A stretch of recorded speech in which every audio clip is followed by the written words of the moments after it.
اعوذ باللہ من الشیطان الرجیم بسم اللہ الرحمن الرحیم الحمدللہ رب العالمین الرحمن الرحیم الصلاۃ والسلام علی رسولہ الامین۔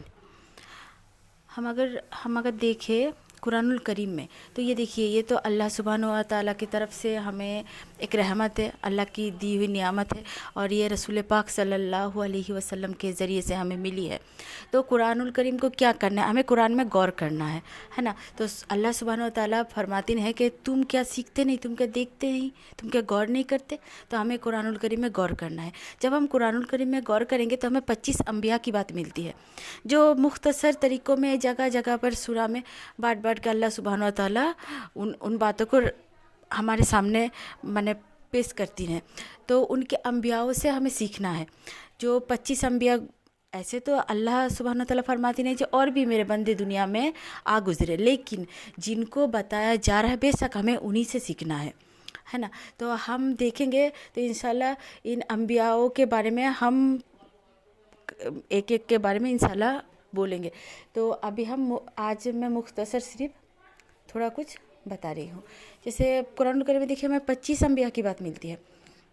تو اب آدم علیہ السلام سے شروع کیجئے، تو آدم علیہ السلام وہ ہمارے والد، ہمارے پتا، اور اس کے بعد پھر آپ آئے ابراہیم علیہ السلام، بتایا گیا ہے کہ مسلم جاتی کا پتا۔ پھر آپ آئیے موسیٰ علیہ السلام، وہ کلام اللہ ہے۔ پھر عیسیٰ علیہ السلام تو وہ روح اللہ۔ اس کے بعد ہمارے رسول صلی اللہ علیہ وسلم جو کہ آخری نبی ہے۔ پھر نوح علیہ السلام وہ پہلے رسول ہے، اور پھر ہمارے رسول صلی اللہ علیہ وسلم آخری رسول ہے۔ تو یہ اس طرح سے جگہ جگہ پر انبیاء کا ذکر آتا ہے اور ان کے بارے میں بتایا جاتا ہے۔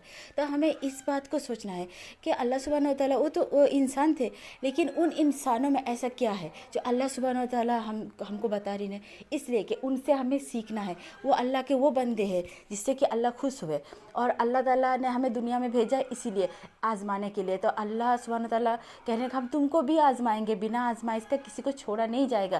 تو جیسے بھی تمہارے دور آئیں گے، کچھ بھی ایسا نہیں ہم پہ سے گزرے گا جو انبیاء میں سے نہیں گزرا ہے، سب کچھ ان میں سے گزر چکا ہے۔ تو ہمیں ان سے سیکھنا ہے، جو ہم کس دور سے نکل رہے، ہم کیسی مصیبتوں سے جا رہے، ہمیں سامنا کیسا کرنا ہے، یہ سب کچھ ہمیں ان سے سیکھنا ہے، اور اس کے بعد ہمیں ایسے ہی کرنا ہے۔ اسی لیے یہ قرآن الکریم ہمیں دیا گیا ہے۔ جیسے ابراہیم علیہ السلام کو آپ لیجئے، تو وہ اللہ کے نبی تھے۔ تو جب ابراہیم علیہ السلام کو حکم ہوا کہ تم حاضر علیہ السلام کو اور اسماعیل علیہ السلام کو ریگستان میں چھوڑاؤ، تو اللہ کے نبی چھوڑ آئے، تو کیونکہ یہ اللہ کا حکم تھا۔ اس کے بعد پھر بتایا گیا جو تم اپنے اولاد کو اللہ کے راہ میں قربان کرو، تو وہ ان سے بھی پیچھے نہیں ہٹا۔ الحمدللہ اللہ کے نبی تھے۔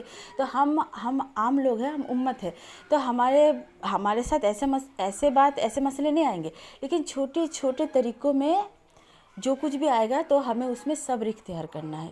اور اللہ تعالیٰ کیا فرماتے ہیں؟ یا ایھا الذین آمنوا استعینوا بالصبر والصلاۃ ان اللہ مع الصابرین۔ تو تم اللہ سے مدد مانگو صلاۃ اور صبر کے ذریعے سے، بے شک اللہ صبر کرنے والے کے ساتھ ہے۔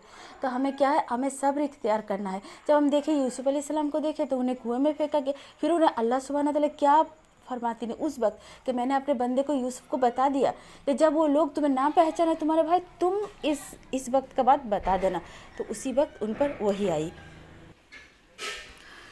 تو اسی طرح ہمارے رب ہمیں بتا رہی ہیں کہ میں اپنے بندوں کا ساتھ نہیں چھوڑتا۔